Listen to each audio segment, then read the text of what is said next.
From the dark recesses of my unconscious mind into the glaring light of objective reality. You are listening to the Dark Mind Podcast.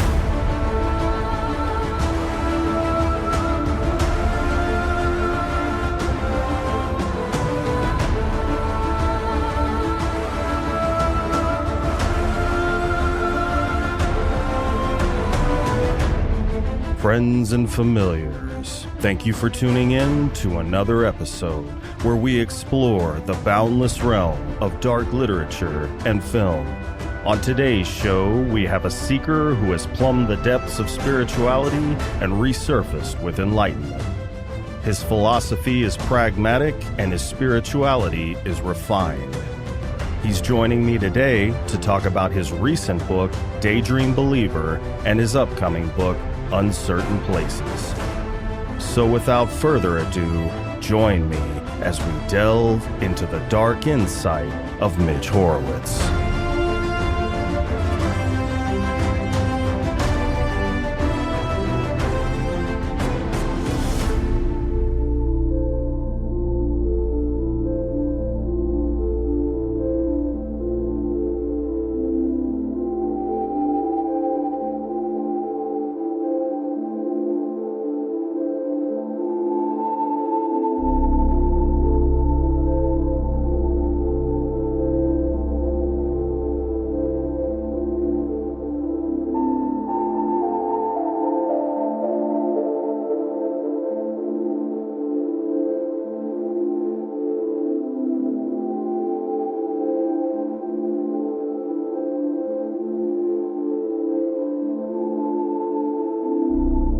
Mitch, welcome to the show. Thank you, man. Glad to be here.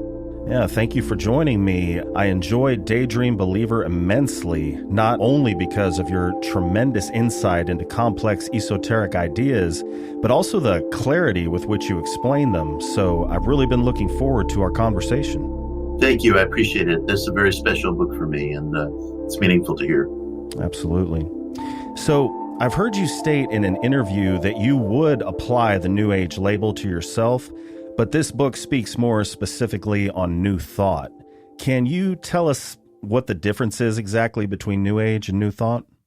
Well, they've converged to a very great extent. I define New Age as a radically ecumenical culture of therapeutic spirituality. I recognize that many writers and commentators use the term New Age as an epithet, use it in a negative way. But I don't think that has historical vintage. That's certainly not how people who began applying the label to themselves in the 70s and 80s felt about it. And I think it's a caricature. At the same time, the basic gambit of the New Age culture has really converged with New Thought, which is a philosophy that vests belief in the ideal that thoughts are causative, and there may be various metaphysical and psychological beliefs, explorations at the back of that, but that's the essential New Thought premise, thought causation. And you'll find that that is, in many regards, the essential New Age premise as well. People who are part of the therapeutic spiritual culture, the recovery culture, the alternative spiritual culture may not use the term New Thought, but back of a lot of what they're reading, doing, and talking about are various notions of mind causation, sometimes couched in terms that I don't particularly favor, like manifestation or law of attraction. Those might be things that we talk about, but essentially, to a greater or lesser degree, the outlook of New Age and New Thought is similar. Okay, so you mentioned New Age kind of originating in the 70s. Would that be kind of around the time where the hippie movement, people started diverging away from the Abrahamic religions and going to more Eastern philosophy? Yes, and in the 70s, you saw the advent of a magazine called New Age Journal, which was at one time very influential, and that probably popularized New Age, which was floating around in the subculture as a term that defined people who were interested in alternative health, alternative modalities of living, maybe a kind of post-hippie outlook on life in which people wanted to found and defined their own structures in terms of spirituality, in terms of community, maybe in terms of sexuality, in terms of new uses of technology. There was a convergence with the Whole Earth Review crowd, and there was a belief that we could rip it up and start again, so to speak, as you were referencing. And there was certainly a rupture, Woodstock generation, post-Woodstock generation with the Abrahamic religious traditions. There had already been an uptick of Eastern philosophies that were migrating west, yogic philosophies, Vedic, Zen, and health modalities as well, including macrobiotic eating, various alternative health methods. And to signal their community, people would very freely call themselves New Age. I remember the day not very long ago where the term political correctness wasn't a bad term. The term woke wasn't a bad term.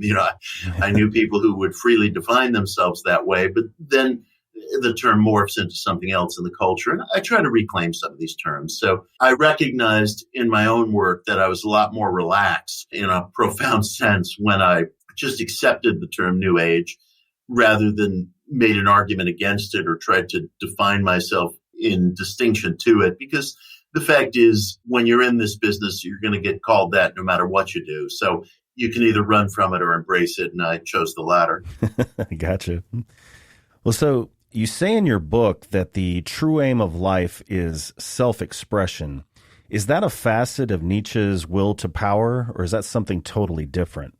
That's a great question. I came to it independently, but I found great succor within Nietzsche and Emerson for that expression, and it coalesces well with the Nietzschean outlook. I think that one of the frustrations I had on the spiritual path for many years is that we in the West reprocess a lot of Eastern teachings and teachings found within the Abrahamic tradition, and we speak of non-attachment, non-identification, and yet you find seekers running throughout the spiritual culture from the traditional to the alternative margins of that culture who are deeply in pursuit of things they want to accomplish in life, and they see spirituality as a means to that, which is a reasonable gambit. But at the same time, they feel pressure to constantly reprocess these things through words like service or statements like "thy will be done," feeling that one almost has to kind of reconfigure or even perfume one's wishes. People speak of personality, ego, worldly attachments, spiritual materialism as things to transcend. And I think that can tear the seeker in two. In fact, I don't think the sensitive individual needs to condition his or her wishes in life. They can be expressed in any number of terms and will be expressed in any number of terms based on an individual's outlook. But all of it, it seems to me, comes down to self-expression. And I felt a need to define that more sharply and not to inadvertently create a kind of divergence between what I want and what I'm seeking in the spiritual realm. When I say spiritual, I mean extra-physical. And if someone takes a metaphysical view of life, it stands to reason that that's going to figure very significantly in whatever this person wants to express, accomplish, or attain in life. Okay. And so within that framework, how is self-expression utilized to achieve power, if that's like the underlying drive? Well, for me, personally speaking, my life hit a turn for the better when I came to grips with and was frank with myself about my primary aim being to write and speak on metaphysics in practice and historically. I'm never happier than when I'm doing that, such as what we're doing right now. And I was hit with the realization that that's not just some psychological soap bubble or just noise being made through the wind chimes.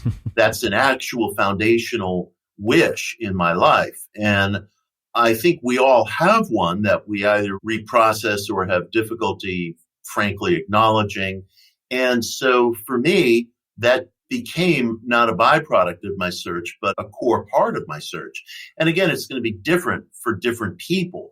I'm very slow to, and I encourage people to be very slow to judge other people's wishes, because there could be something very, very meaningful at the back of a person's wishes or needs. An artist, for example, wants a constituency. He or she wants their work to be read, to be seen, to be known, to be understood. An idea without a constituency doesn't go very far. And whatever it is that the person wants in life could be fulfilling some very, very deep need. Just yesterday, I was talking to somebody who disclosed to me that he was experiencing difficulty acknowledging his aims even to himself. And he said when he read them out loud or when he spoke them out loud, he felt there was something superficial or shallow in what he was saying. And I've been burdened by that experience myself.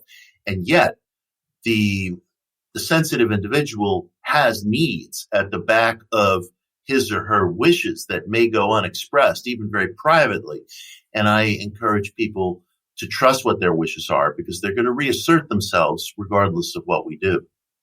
So where does that perceived guilt or almost shame come from? Is that like societal conditioning to where if you have anything but what you believe are truly altruistic motives, you feel almost evil?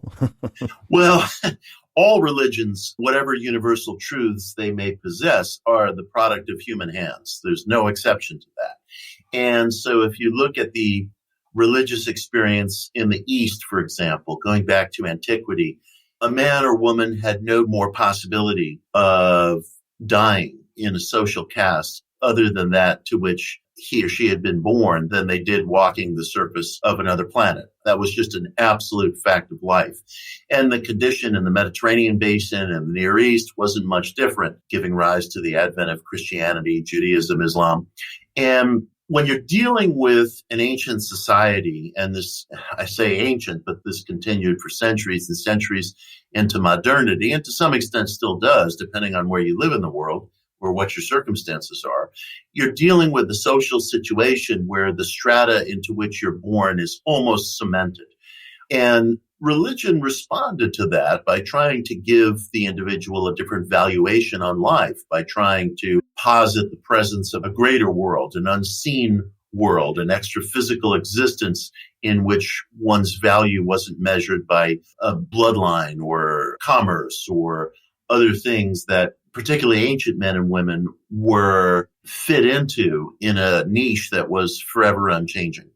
And I don't feel that that's the position in which contemporary seekers, again, depending on the part of the world, depending on circumstance, necessarily find themselves. And I think that that was a conditioned point of view that through dint of repetition over centuries and centuries and centuries has come to seem like unquestioned truth. Familiarity is not truth. Individuals have to re-verify these things within each generation.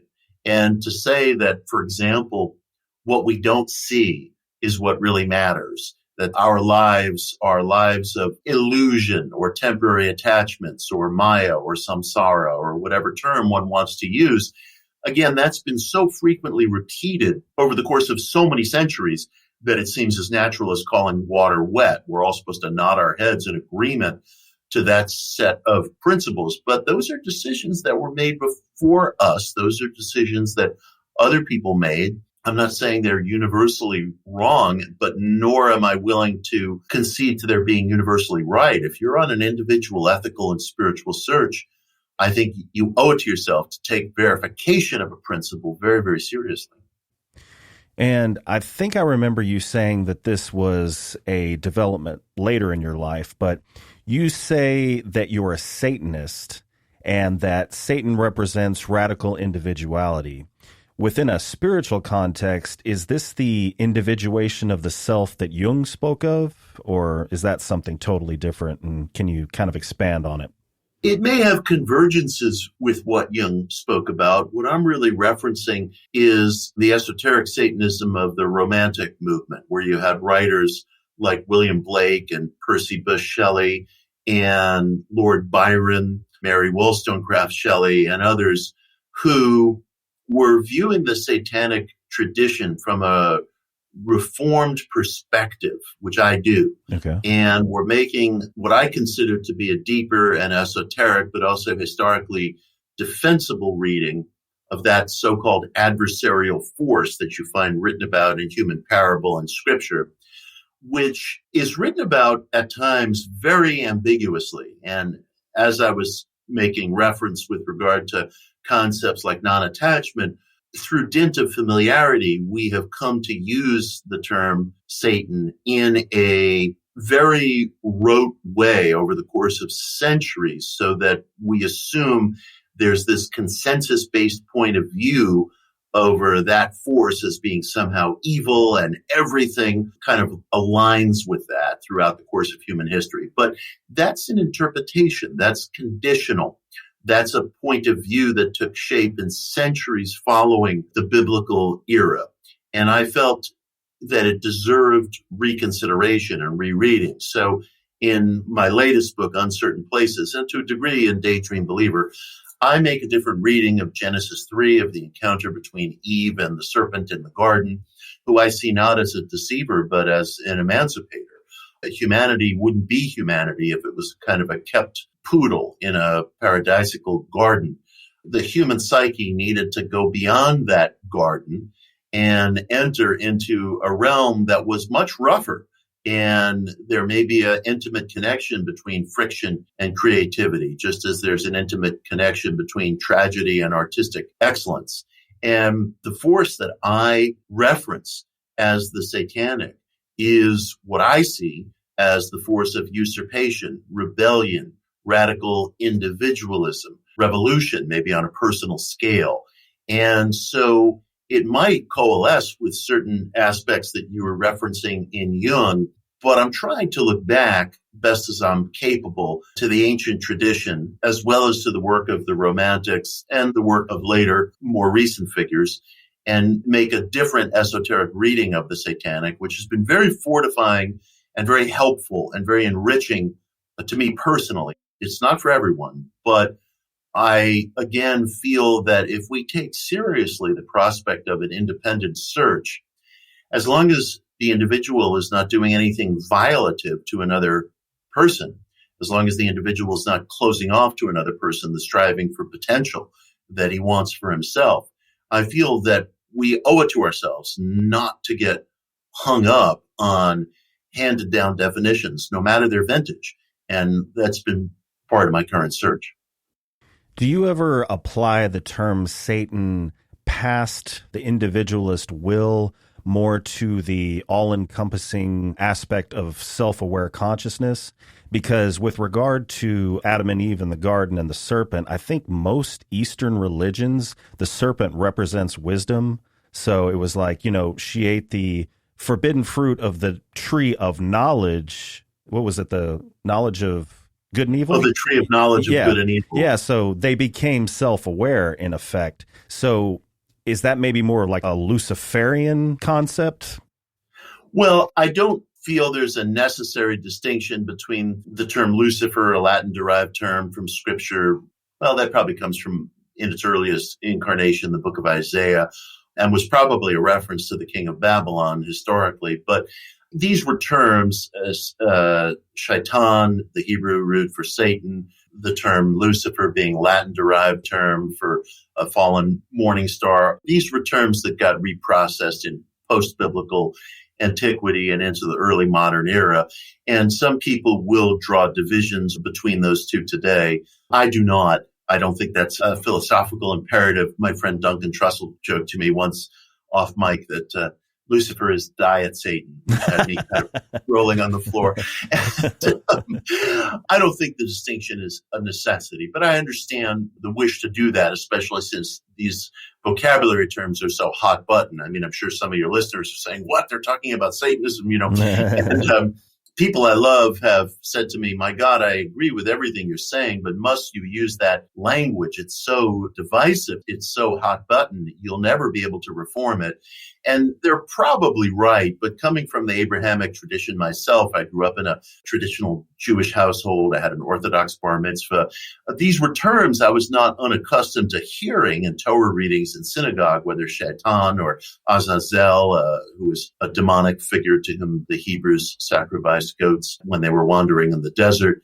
And I'm attached to that language for its historicism.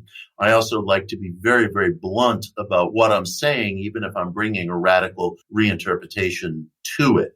My use of those terms, I often point out to people, is not strictly metaphorical. There are some people who will use the term Satan in a metaphorical sense to signify the true will or the inner will, maybe in a Nietzschean sense. I'm by no means opposed to that, but I do believe that our ancient ancestors all over the world, from Polynesia to Siberia, sought relationships with what they detected as energies or intelligences or deific presences in nature. They sought petitionary relationships with these beings, and whatever name, term, formality one wants to use, I am very interested in that tradition of pursuing relationships with, you can call it what you will, extra-physical intelligences or expressions from different intersections of time or different dimensions.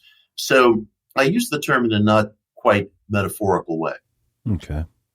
Well, not to belabor labels like we've been talking about, but I wanted to narrow this one down because it kind of feeds into my next question. Yeah. Assuming that you consider yourself a Satanist, do you practice what you would say is a left-hand path approach? Yes, I do. Okay. I have an essay about the left-hand path approach on Medium, and it's called Painted Black. That's the name of the article. And I updated it recently, actually, to respond to Vladimir Putin's recent invocation of Satanism and his justification for annexing 4 Ukrainian republics. The left-hand path is a concept that actually derives from ancient Vedic spirituality. And you could say in contemporary terms that its meaning is my will be done versus thy will be done. So instead of looking for a deific presence to whom you submit, what you're really looking to is to heighten a sense of self, which doesn't necessarily preclude a deific search, nor does it require it. There are many different subsects of beliefs, pursuits, outlooks within the left-hand path. I think when people hear these things, of course, they jump to the understandable conclusion that this is somehow an outlook of amorality or libertinism or an unethical path. I remember one night years and years ago, back when Bill O'Reilly was still on television, I think a member of the Church of Satan was on TV with Bill, and he said at one point, okay, so you people just want to have a good time. And I thought that was not entirely unfair, but that's not my outlook. I do believe very deeply in reciprocity and relationships. I do believe in a human wholeness. I take very seriously what some people might call karma. It's not a term I use myself, but I might speak in terms of cosmic reciprocity. I take very seriously debts owed. I take very seriously loyalty or solidarity, the keeping of one's word. I feel very, very strongly that my path needs to be one of nonviolence, by which I don't mean desisting from legitimate self-defense, but I mean doing nothing to disrupt another person's sense for potential insofar as I strive in that direction myself. So reciprocity plays a major part of my path. So I do describe it as both a spiritual and an ethical path. Okay. Well, do you believe in the Hermetic concept of the universal mind? Yes. Hermetic spirituality grew out of a kind of amalgam of Greek and Egyptian thought in the late stages of Egyptian civilization in the city of Alexandria in the generations immediately following the death of Christ. And one of the Hermetic concepts, maybe the core Hermetic concept, is that there exists what the Greeks called nous, or what we might call a higher mind, an infinite mind, a greater mind. And that the stuff of creation, the stuff from which nothing can be subtracted or added to, was seen in the Hermetic worldview as thought. It was a kind of extreme idealism. And The notion was that there exists this great higher mind, nous, and creation, the reality that we experience, passes through these concentric circles, and that we are, in a sense, figments of that greater mind dwelling in a particular concentric circle. One of the things that I've found extremely helpful in the Hermetic worldview, and it varied, is that as beings who dwell in what might be considered a concentric circle of existence, we do experience many, many different laws and forces. The Hermetic worldview held that as we are products of some greater mind, so too can we use our minds to create, not just in a cognitive or motor skill way or in an analytic way, but our minds can concretize a reality as well. This is summarized in the Hermetic principle, as above, so below, which I think is a correlate to the scriptural principle, God created man in its own image.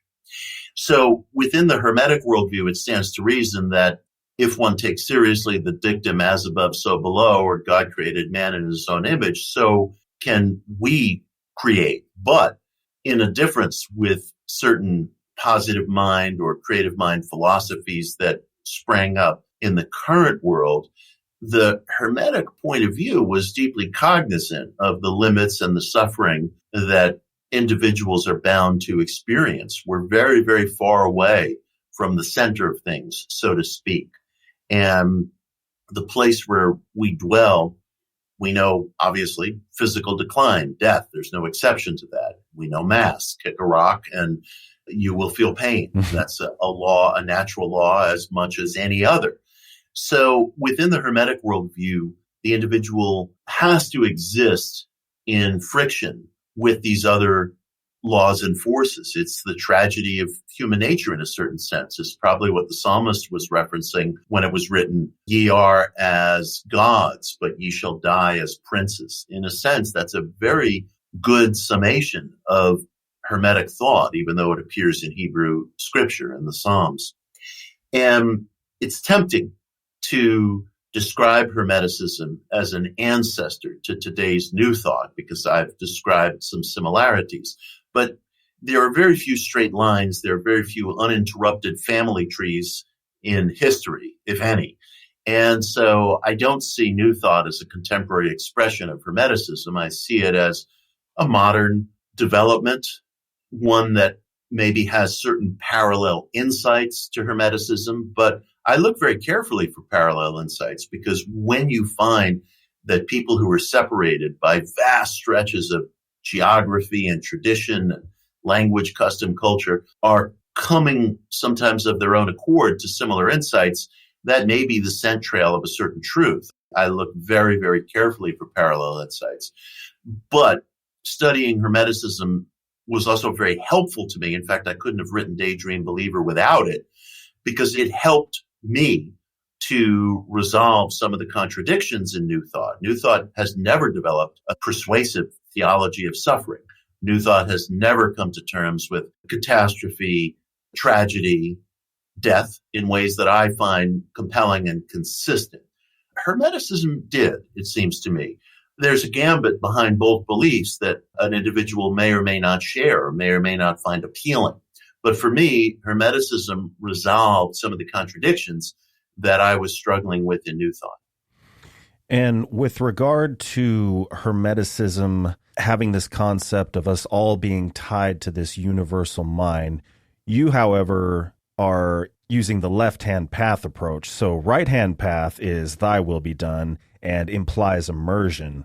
How is your practice different with regard to your attachment to a universal mind, but still being separate and following this path for the achievement of your own self-expression and your own will? That's a wonderful question, and I think that's extremely well framed. I do not see my goal as a seeker to rejoin with a kind of numinous whole. I see the gift that I have been given, which is life and which is expressiveness and which is the capacity to create, as the thing with which I am primarily concerned. I also see and understand that, at least within the Hermetic framework, as I think you've described it, and very rightly so, there is an emanation point of thought from which what is derives. And as such, there is a human wholeness. And I have debts to that human wholeness that I cannot shirk, or I'm shirking the same to myself. So I take very seriously that what I do in my life and the manner in which I relate to other people is part of the very limbs that I possess, so to speak. So I think that I'm damaging my own human ecosystem, if I can put it in those terms, if I break my word, violate another person, take something that's not mine, and so on and so forth. I mean, those are just a few examples of myriad ways in which we interact with other people. There's a Talmudic precept from a book called Pirkei Avos that I value very deeply.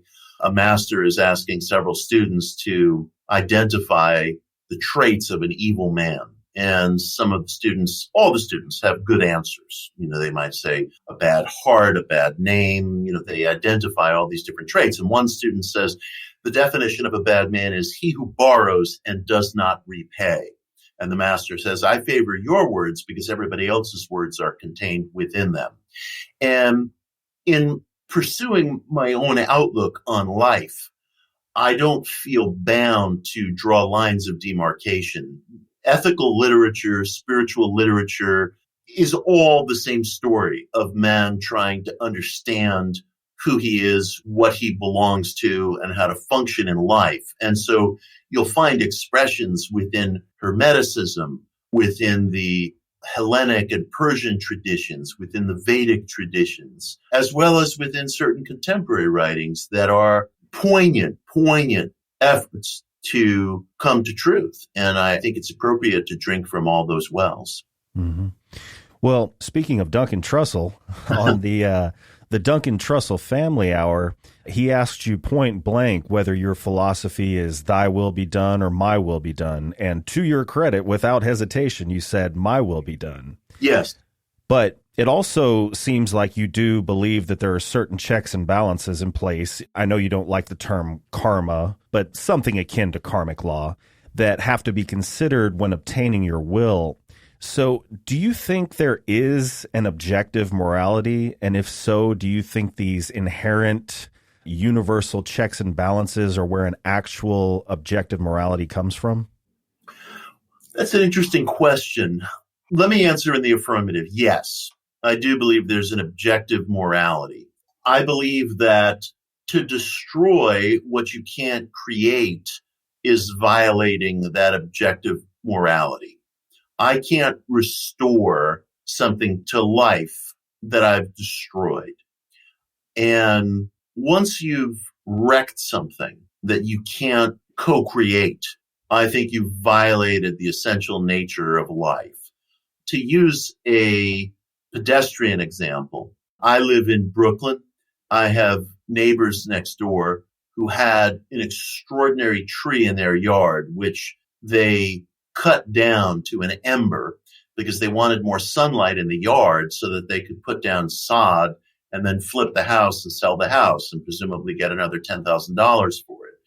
Well, they destroyed this beautiful tree, which is probably 300 years old, which was a home to wildlife, which provided beautiful succor to a whole block of neighbors. They planted sod. They got their sunlight. They got their sod. The sod died, by the way, because people underestimate how damn hard it is to take care of grass. Yeah. Then they flipped their house and they took off.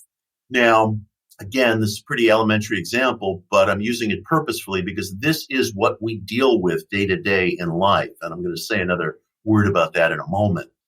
And they can't possibly recreate the thing that they destroyed. They can't possibly bring to Brooklyn another 300-year-old tree that people love and treasure. It's gone, and it's a tragedy. They're carrying debt for that. I don't know how that's going to emerge, but I have no doubt about it. The reason I'm using what might sound like a benign example is because we elude real questions by jumping into hyperbole and reaching for examples that actually don't suit our hour-to-hour life.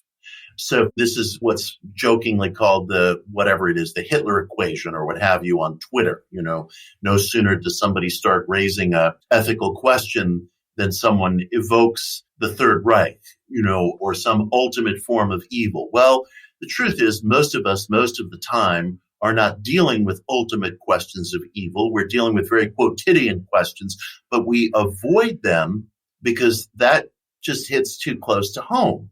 So when I posit the question of loyalty, for example, to somebody, there's a subset of people that will immediately say, well, what if you worked for Hitler? Should you be loyal to him? And it's like, well, wait a minute.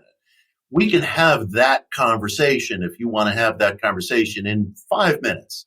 For now, since most of us are not dealing with these ultimate reckonings of what we call good and evil, let's stick with what's close to home. Would your spouse, would your girlfriend, would your best friend Mike, would your neighbor describe you as somebody who's loyal? And if not, why not? I don't want to talk about things in the abstract necessarily. There's a place for that. But I want to talk about things on the quotidian hour-to-hour level.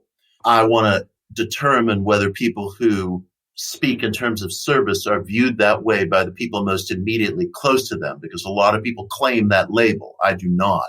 I want to know whether the individuals who are involved immediately in my life, my children, my partner, my workmates, those to whom I owe materials on deadline for which I've been paid, I want to know what they think, not what my stand is on Genghis Khan, but what they think. So, we escape these things all the time by inflating them.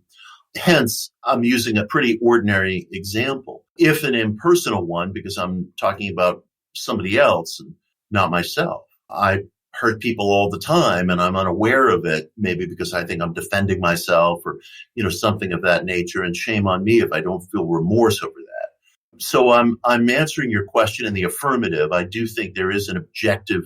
I prefer ethics to morality. I think ethics arise from empathy.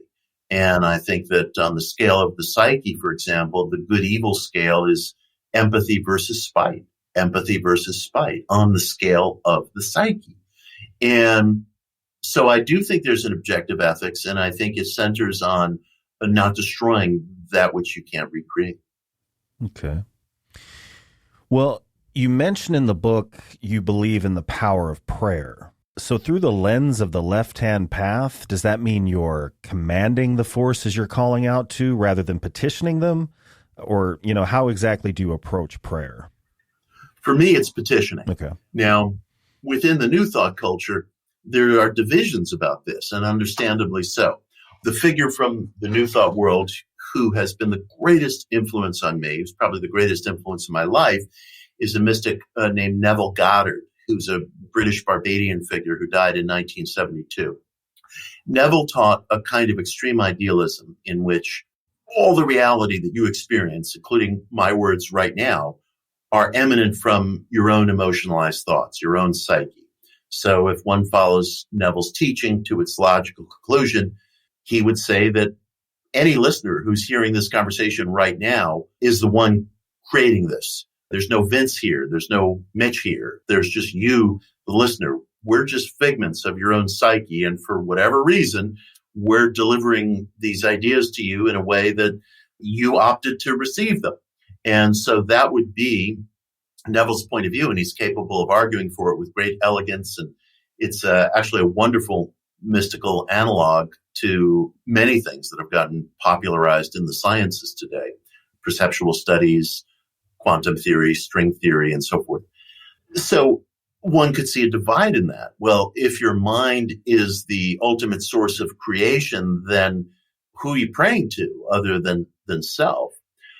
But I actually don't feel that the human psyche is the only game in town. it may be true that consciousness or intellect or awareness is the ultimate arbiter of experiences. But as I often say, we exist under or we experience many different laws and forces. We are not necessarily at the top of the ladder. We exist within a very unthinkably complex schema in which we may be at a possibly very disadvantaged position. And we go through a lot in terms of suffering, tragedy, pathos, pain, physical limits. And I do believe the searching individual is capable of forging relationships, including petitionary relationships, with what might be called deific figures or unseen intelligences. I wouldn't be quick to write that off, considering that for thousands and thousands of years, of which our current epoch of history is just a tiny sliver, the human community throughout the globe participated in such practice. We marvel at ancient humanity's capacity for astronomy, agriculture, different forms of technology, albeit maybe primitive but extraordinary, irrigation, engineering, architecture. We marvel at the psychological truth found in the ancient myths. I wouldn't be so quick to bypass the fact that deific petitioning, deific worship, the seeking of relationship with greater forces, was part of humanity's story for the vast, vast stretch of human history, and to some degree still is. For me, as a seeker, that is well water that I want to sample. Well, you talk about the materialist view. If it is in fact true, which the materialist view says that consciousness arises from the meat in the brain, the question you posit is, how does thought affect the meat of the brain? And the examples you gave were placebo, even honest placebo, which I'd never heard of before, and neuroplasticity. So with regard to consciousness being a fundamental element of the universe, which I think is the position of panpsychism, can you tell us a little bit about panpsychism and whether it's a dualistic theory of consciousness or just something like some third side position?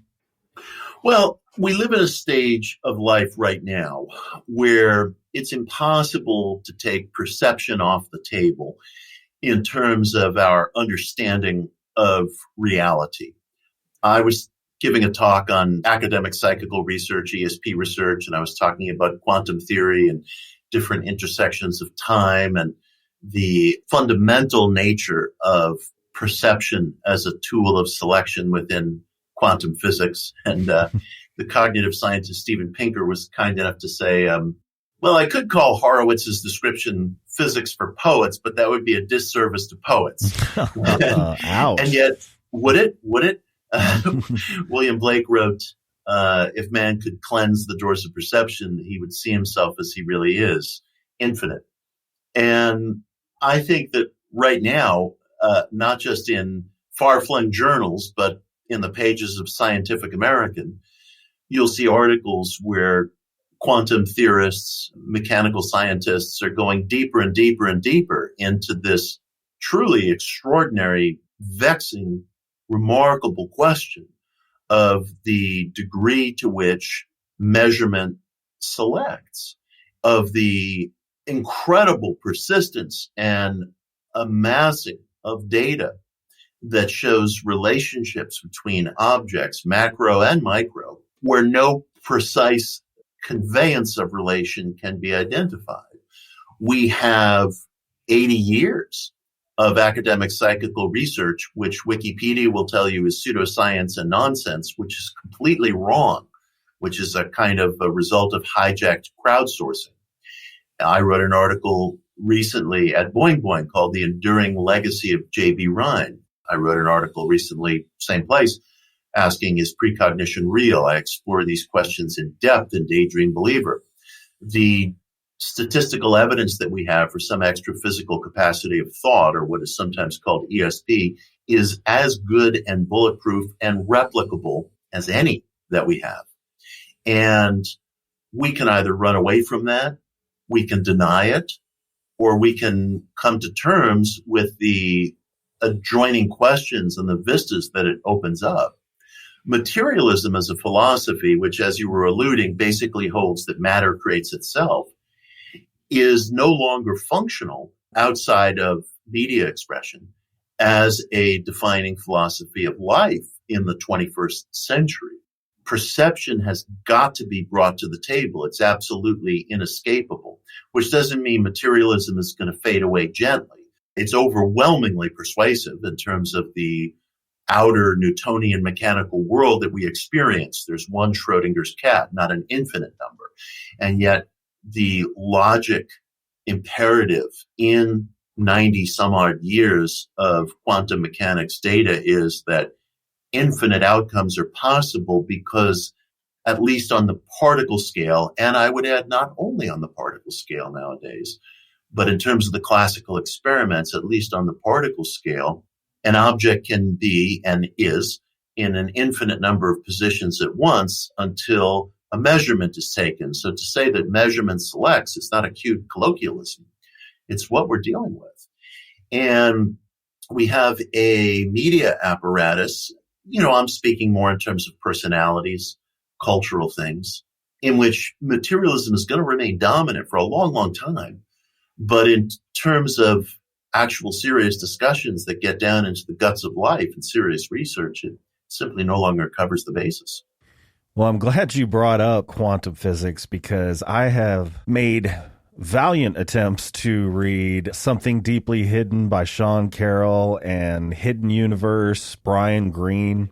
Mm-hmm. And so you're good at explaining things, complicated concepts in layman's terms. So maybe you can correct me where I'm wrong, but I think I understand that matter exists as a wave in a superposition, being everywhere at once and not taking form until it's viewed by an instrument of measure or a living consciousness, which then causes the collapse postulate, I think it's referred to come into play, causing the matter to collapse into a particle or a form. Am I in the ballpark? Yeah, I think that's perfectly put. And that's true on the subatomic scale. One of the vistas facing quantum mechanics is whether and under what conditions that starts to emerge up the ladder into coarser matter, like helium molecules, for example. And there are some such experiments, which I write about in Daydream Believer. So one of the things that researchers are facing, and there are many, is whether or to what extent that quantum schema that you just described exists on the more macro scale. And it used to be, say, 15 years ago, that science writers were very frustrated with the manner in which New Agers, as they saw it, would cherry pick from quantum theory and use it as affirmation of the law of attraction or something. And I understand their frustration. But what's interesting is, and there will be some listeners, who throw their who throw their phone or what have you across the room when I say this. But the fact is, the New Agers had a tiger by the tail. They had an instinct for something right, as they have often had. The New Thought movement in this country, going back 150 years or so, prefigured certain instincts that later proved correct. For example, about the placebo response, about neuroplasticity, about mind-body stressors, and I would say a whole range of other things. And the extremely idealistic New Age point of view has actually come under less fire over the past several years than it did previously, because the field has grown increasingly fantastic and complex. There was a wonderful article by a Dutch philosopher named Bernardo Kastrup not long ago in Scientific American. He co-wrote it with some other researchers, talking about how the selection effect is still the name of the game, even if you're using an automatized device, as scientists frequently are to take measurements in labs. Even if you're using a device that's periodic, everything that you've just described physically, or one could even say metaphysically, is still going on. And I say metaphysically because superposition is infinitude. It is infinitude. And if an object is in an infinite number of places until a measurement is taken, whether by a sentient observer or an automatized device, then it becomes a logical imperative that infinite outcomes not only must be, but in fact are, that you have different possibilities that are playing out constantly across different intersections of time based on whether an observer elected to take or to not take a measurement. Everything changes. Everything changes. It's a kind of chaos theory on an infinite scale. And the Schrodinger's cat experiment, to which I alluded earlier, was a thought experiment from the mid-1930s in which the physicist Erwin Schrödinger wanted to compel quantum physicists to follow their own data to its extreme or surreal conclusions. And he said, apropos of the schema that you were just describing, and I think you captured it just right, that if you were to take a house cat and place it in one of two boxes and place around this cat's neck a collar with a poisonous device that, if exposed to a single atom, would unleash poison and kill the cat. So you take the cat, you place the cat with this collar in one of two boxes, and then you target a single atom at the box. Well, is the cat dead or alive? Common sense and all lived experience, of course, tells us, well, it's easy, right? If the atom went into the empty box, the cat is alive. If the atom went into the box with the cat, it tripped the poisonous device and the cat is dead. But Schrödinger said, no, incorrect. You would have to allow for both outcomes to exist, because at one point it can be proven through interference patterns that when that atom was in a so-called wave state or a state of superposition, it was in both boxes at once. Not potentially, but actually. So you would have to come to grips with the existence of a dead alive cat. It violates all common sense. And yet, this is one of the most rudimentary thought experiments from the classical dawn of quantum theory. And it's telling us that we would have to accommodate a dead alive cat simultaneously because the tripping device was at one time provably in either box. And we don't have the sensory apparatus to deal with that. We seem to need a sense of singularity and linearity to navigate through life. There's not an infinite number of Mitches here. There's not an infinite number of Vinces. There's just one of each of us. And yet, at least on the subatomic scale, we're being told that does not cover the basis of life, where something so fantastic is going on, so multidimensional, so to speak, that we don't have the sensory apparatus to take it in, which is why materialism is so compelling, which is also why thought that people might find frustratingly speculative can also be quite remarkable and foresightful and instinctive of certain things that we're not prepared to deal with. I'm speaking in generalities, but this is one area that has continued to open in life. And we're at the beginning of just extraordinary questions that are, paraphrasing Richard Feynman, that are understood only by people who don't know what they're talking about. Yeah. So would the theory of new thought and mind causation, would the theory then be that the force of conscious observation forcing matter into a conclusion, does that mean we can manipulate the conclusion? That's my experiment. Okay. I prefer to say select versus manipulate or manifest, because if measurement selects, then my question is, what are our senses other than biological tools of measurement? We taste, we touch, we smell, we sense distance or perspective, and so on and so forth. And if the sensory organs are tools of measurement, is it possible that perception plays a vital role in experience, in what we concretely experience? We already know that not only is space-time bendable, but that the psyche seems to be able to move among different intersections of space-time. I detail this as carefully as I'm capable in my article, Is Precognition Real, at Boing Boing, where I make a 10-year overview of experiments into precognition or retrocausality that were published in a paper in 2011 by a clinical psychologist at Cornell named Darrell Bem. And Bem's paper, as you can imagine, ignited a storm of controversy and pushback. But now that we're a decade on and BEM's results have been meta-analyzed and very, very rigorously meta-analyzed in a sample that included 90 different experiments in 33 different labs in 14 different nations, and they were found confirmatory. And that's a large sample to include in a meta-analysis. That does not mean that the majority of studies replicated BEM's original research. They did not. But the research by the analysis model that is typically used within meta-analyses was found confirmed, hands down. And as much as we might want to roll our eyes at terms like precognition, the fact is the statistical evidence is there. One can call into question and should call into question perhaps the models by which we gather statistical evidence. But BEM is nobody's poster child for poor practices. He was transparent to an unprecedented degree. Even his most withering critics would acknowledge as much and have acknowledged as much. So the question of whether the psyche can move amid different intersections of time is not something that just belongs to a drunken dorm room conversation somewhere or New Agers talking in a hot tub. This is something for which we have statistical evidence. One can damn it all one wants, but it's there.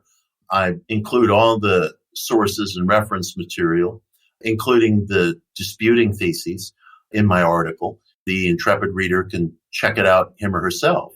But the fact is, the phenomena that we're seeing and some of what the more expansive among quantum theorists have been dealing with are things that are leaking into other aspects of our perception, our understanding, our evidence-based analysis of human nature.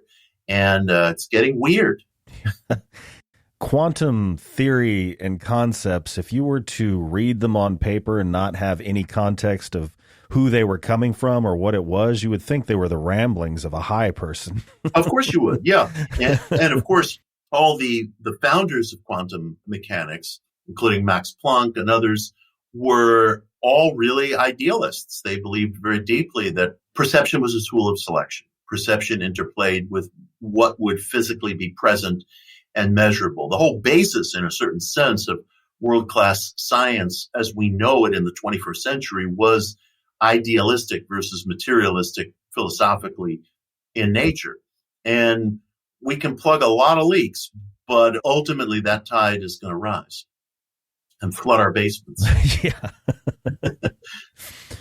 Well, in reference to the wish machine concept in the book, you make the admonition that we must seek clarity of self and wishes because clarity of effort is the one verifiable lever of the wish machine. The danger is that if we're blind to our real wishes, the wish machine nonetheless acts upon them. And I can personally relate to this with my unfortunate choice of day job not matching my personality at all, which has led me to try to change occupations very late in life after going through some serious introspection. So with regard to young adults that are trying to find their way in the world, what would you suggest they do to avoid the pressure of parental, societal, and religious even expectations to find clarity of self and their desires so they can find their true life's task? Well, I would offer two possibilities. And I suppose these could be for people of any age. If a person were to be asked, what do you want in life? We all have a ready answer for that because we've been in one fashion or another repeating that question to ourselves as long as we've been cognizant. But I don't think we come to grips with the degree to which our responses are conditioned by internalized peer pressure, call it, by notions of what we're supposed to believe or what people from our walk of life or our station or our outlook are supposed to think.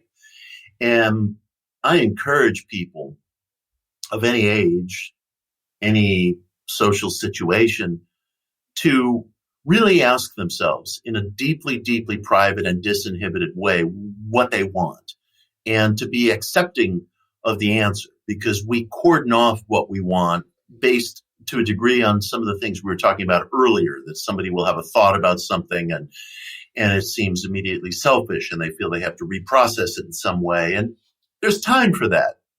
And maybe in some cases that's necessary. And certainly in some cases, I may encounter extraordinary barriers into attaining what I want, or there may be a consequence or a cost that I don't want to pay. All of those are valid considerations. But the great tragedy would be not knowing it.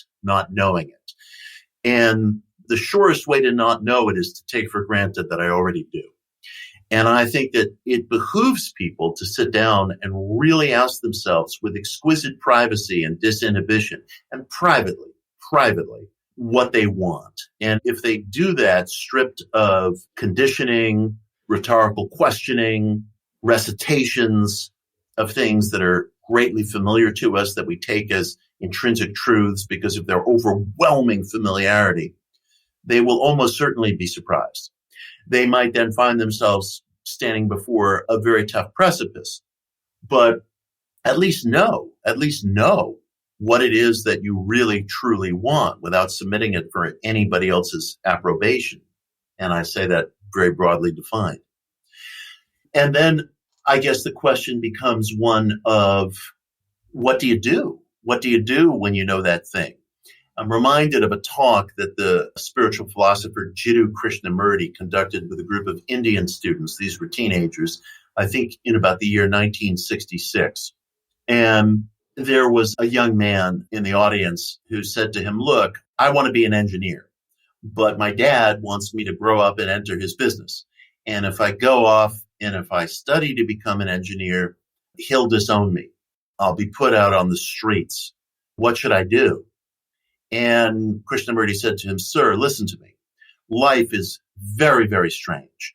As soon as you make this decision that you want to be an engineer and you pursue that, things are going to happen that are going to be completely unexpected, that will be an adjunct to all the pain and difficulty, consequence, and death that you think you're going to suffer. You will find things that emerge that you never would have found if you didn't pursue that path. And as an adjunct, another student in the audience really called Krishnamurti out. He said, now listen, you're telling us that we have to pursue a path of individuality. You're telling us that we have to pursue a path of nonconformity. But how? How do we do this? How do we put into action the things that you're counseling? And Krishnamurti said to him, look, if you were walking down a road and you encountered a cobra, you wouldn't say, how do I get away from this cobra? You'd know how to do it full well. You like playing cricket. You find ways and times of playing cricket. You sneak away from your studies. You don't do your homework. You sneak out of your window. You do all kinds of things so that you can do this thing that you really want to do. You don't ask how, you know. And I think inherent in what Krishnamurti was saying is that how, while it seems so pragmatic a question, can just as easily become an avoidance. And when a person wants something with all his or her guts, I think, and at least we owe it to ourselves to inquire with our feet, I think it's like encountering that cobra on the road. You know how to get away from a cobra on the road. You will get away from that cobra on the road. You're not going to stroke your chin and say, how should I do this? And that can be what comes to a person only when the first part of the consideration is addressed, which is absolute, fearless, disinhibited asking of oneself privately. What do I want? A lot of times the how seems very obscure because we haven't considered the what. Well, in the book, you refer to the imperative found in a true positive attitude that says to progressively disassociate yourself from everything and everyone that does not fulfill the needs of your development. How can you tell the difference between that type of people, whether or not someone is truly toxic to be around, or not necessarily toxic, just someone that's holding you back? How can you tell the difference between that or whether you might be succumbing to narcissism? I personally don't use the term narcissism very much, or if I do, I try to limit it as much as possible, because I think It's become an overused term within our culture. It seems to me that everyone is diagnosable as a narcissist nowadays. It's Trump, it's me, it's my neighbor Mike. It's, everyone who does something I don't like is automatically a narcissist. And I think that term, like ego, for example, has become generalized almost to the point of a trope. My concern is that we as a human culture don't talk enough about cruelty on an intimate scale. And I have witnessed in my own life, which I can't imagine is exceptional. I can't imagine it's greatly different from anybody else's. And I have witnessed in the lives of others, people who succumb constantly to friendships, family relations, intimate relations that are characterized by a cruelty. And they never break free of these things because they think, I can't possibly not invite my mother-in-law to Thanksgiving, no matter how much she insults me year after year because my kids, this, that, the other thing. And of course, there are consequences to these actions, and there may be consequences that are too great for the individual to want to bear. But just as I encourage a person to know what he or she really wants, know what relationships you do and do not want to be around. There are people who have experienced decades and decades of suffering at the hands of a so-called friend or somebody else who's constantly directing subtle put-downs, who hurts you, always with plausible deniability. Plausible deniability is the primary weapon of the bully, who never do anything about it, who never get away from it. And we're taught within our therapeutic culture that responses have to come from within, that it's how we feel about ourselves, that we have to use different cognitive tools and methods. And I think, frankly, all that goes to hell when you're dealing with cruelty. It's attributed to Napoleon, although it was actually said by a Prussian field marshal, von Moltke the Elder. Every plan immediately fails upon contact with the enemy. And when a minister, a therapist, a teacher, a counselor is telling his or her client, don't react, do this, do that, is that coming from direct experience that can be summoned right now? Or is that just something that we're asked to believe is true by dint of familiarity and its reasonable coalescence with other principles in our culture? My contention is that nothing is more depleting of an individual's life than proximity to cruelty. And I want people as a starting point to at least consider that and to realize that they absolutely have an option. They absolutely have an option. There may be economic reasons or other reasons that make that option inaccessible at a certain point. But at least be aware that it exists. At least be aware that it exists. And are the consequences too great? Frequently, consequences are a lot milder than we think they're going to be. There are steps I've taken in life to get away from people who were a plague to me, and the consequences turned out to be not so bad. I remember in upstate New York, again, pedestrian example, but it's where we live. I had a neighbor who was terrible. He would leave these floodlights on all night. He made a lot of noise. He was a pain in the ass on many, many, many levels. Every lighting of a candle, every burning of incense, every prayer, every affirmation didn't do a damn thing. What I needed to do was move. And when I moved, I felt this flood of relief. I never once looked back on it. I needed to get out of proximity to that person. And I needed to do so as quickly as I possibly could. And when a child, for example, is in a bullying situation or what have you, there are going to be very limited options, unfortunately, for that child to enact. He may be getting bullied, for example, by a physically larger peer and, saying ignore him or stand up to him or whatever is just not possible. What that kid needs is to get away from the thing that's endangering him.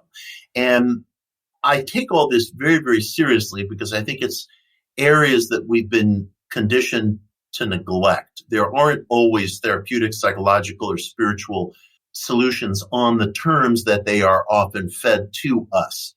I think analyzing and acting on the problem of cruelty in our lives could represent the great turning point that an individual is looking for. Okay. Well, speaking of proximity to cruel people and getting away from them, I've heard you say in an interview that people have to be sure that they actually do want to be happy.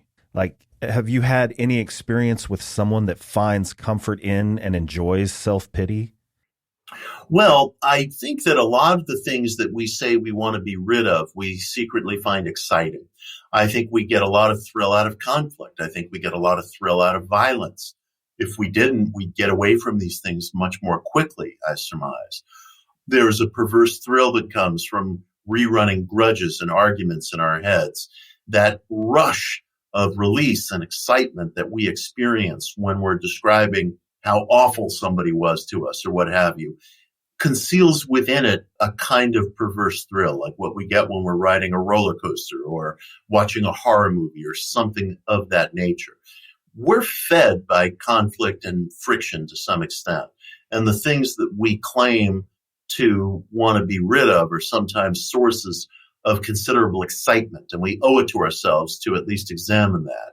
I have known people who reveled in pulling grenade pins, so to speak, at family gatherings, saying the same thing year after year after year that could only inevitably result in hurt feelings and conflict. And they did it because they enjoy it. There's a lot of selfishness in human nature. We eat our favorite foods, and that tells us a lot about how we behave in relationships.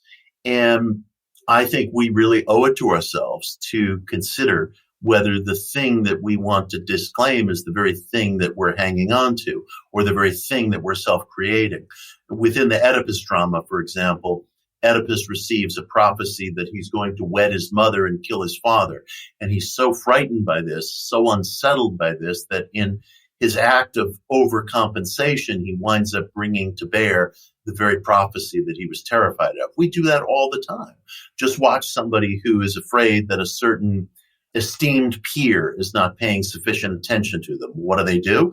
They impose upon that person's time and space in a way that makes them disrespected. It's the malady of human nature that we trigger the very things we're afraid of by overcompensation, or we hang on to the things that we say we don't want because they deliver something to us. I used to have a friend who would say she wanted a boyfriend. She wanted to be in a steady, stable relationship, something that many people want.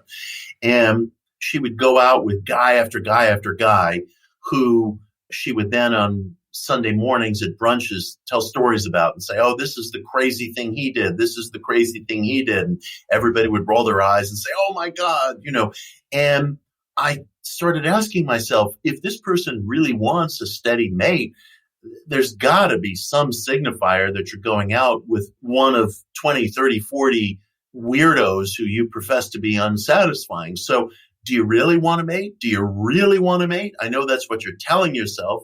I know that's what you may feel at certain points, instances, and times in your life, but you've got to have amassed sufficient experience at this point so that you know some of the warning signs and you get more picky about which dates you say yes to. I think there was a great deal of enjoyment in going out with weird guys and telling dramatic stories the next day at brunch. There was a certain thrill in it, and you could see it by the extent to which the pattern was repeated. I have the same things in myself. So this is all really part of the same whole in terms of what we've been discussing. Am I willing to look at those areas of life that I complain about, but that may actually hold the thrill of excitement, friction, conflict for me? And do we do that through our inner talking? I think that's something that a person owes it to him or herself to consider. Mm-hmm. So one of the things I've noticed from scanning through your Instagram page is that your followers span multiple generations. And it seems like with the rise of technology, it's not only changed the way we relate to and socialize with each other, but also what's important to us. So what would you say are the differences in the spiritual pursuit among Gen X, the millennials, and the Zoomers?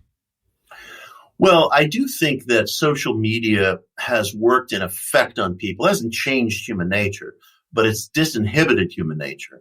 And it's worked in effect on people. I'm not entirely sure that it's generational, but it has contributed to sarcasm, snark, rhetorical questions, shorthand, certain phraseology being used as part of common parlance, which I think is a real problem.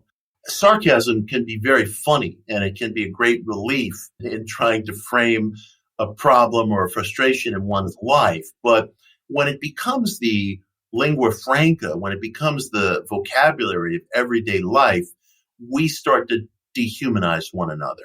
And I think that our generation has become very accustomed to humiliating other people as a common pursuit sustained 24/7 by social media. And I see it all the time. No sooner does somebody post something than someone pitches a rhetorical question to them, which is a brutalization of what a question is really supposed to be, or that there's sarcasm or a snarky meme or something of that nature.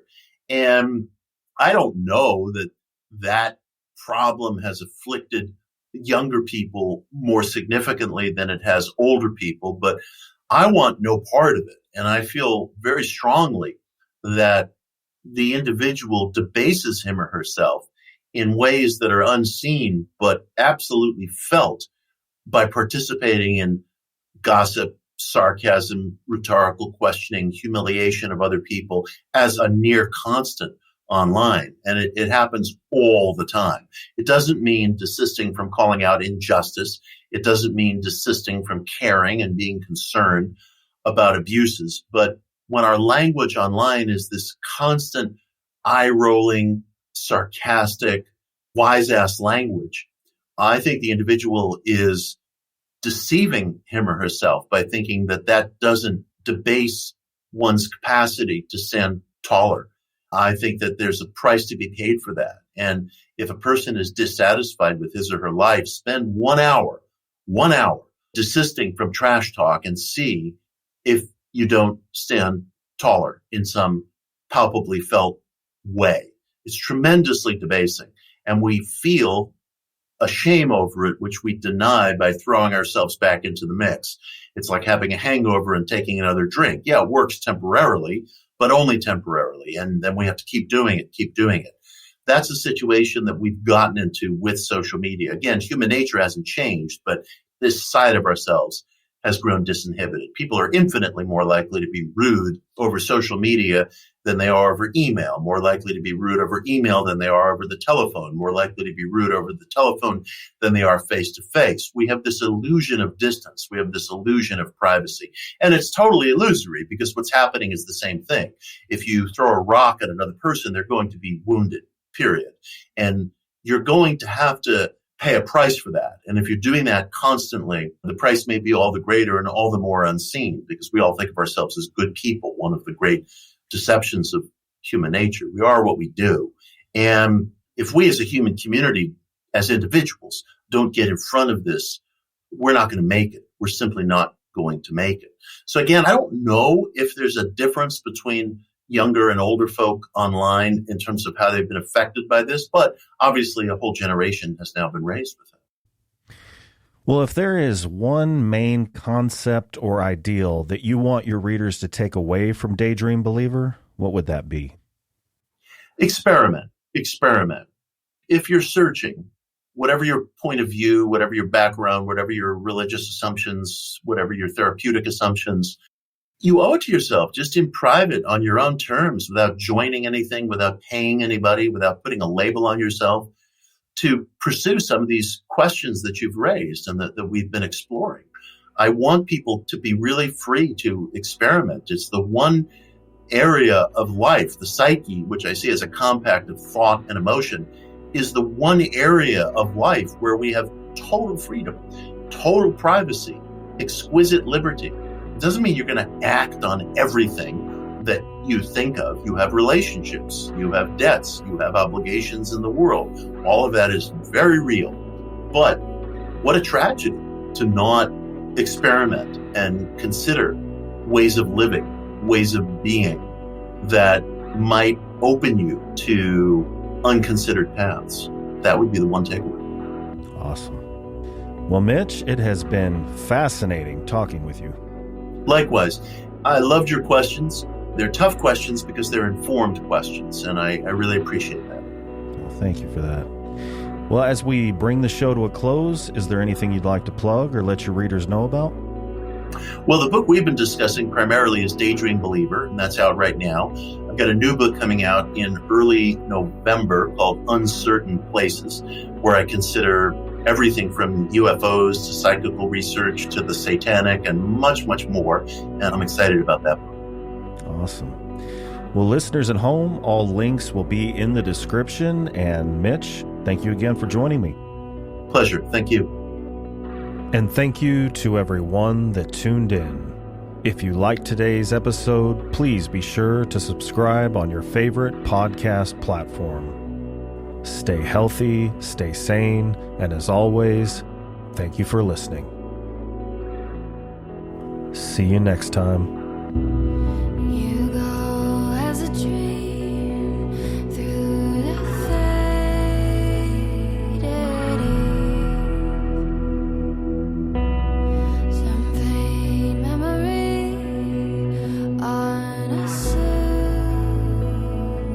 sea.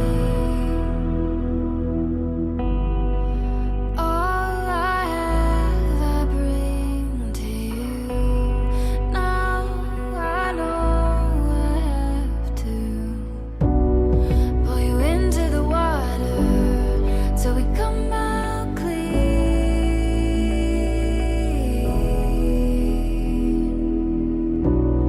Things left in the dark are not what they seem.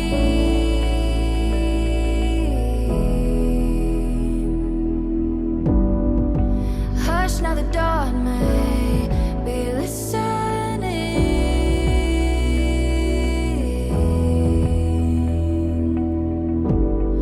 Pull you into the water till we come out clean.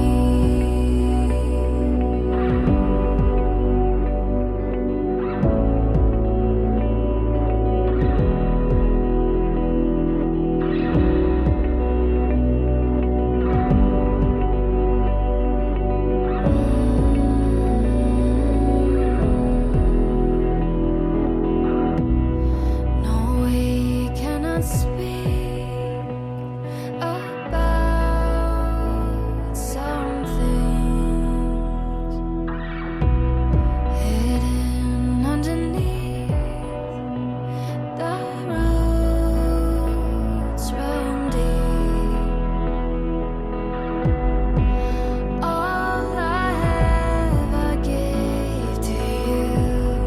Now I know I have to pull you into the water till we come out clean.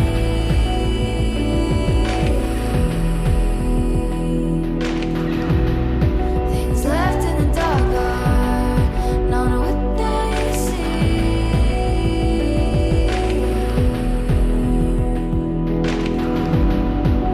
Hush, now the dawn is listening.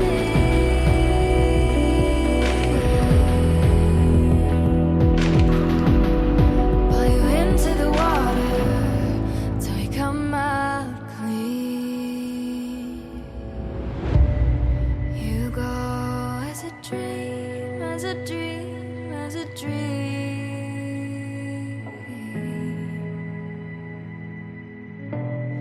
Things aren't what they seem, what they seem, what they seem.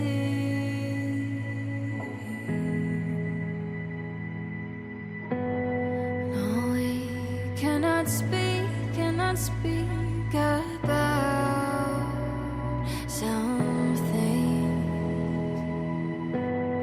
So we're coming clean, coming clean, coming clean into the water till we come out clean.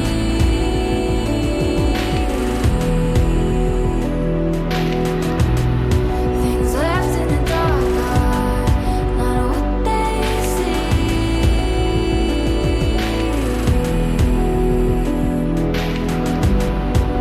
Hush, now the dawn is listening.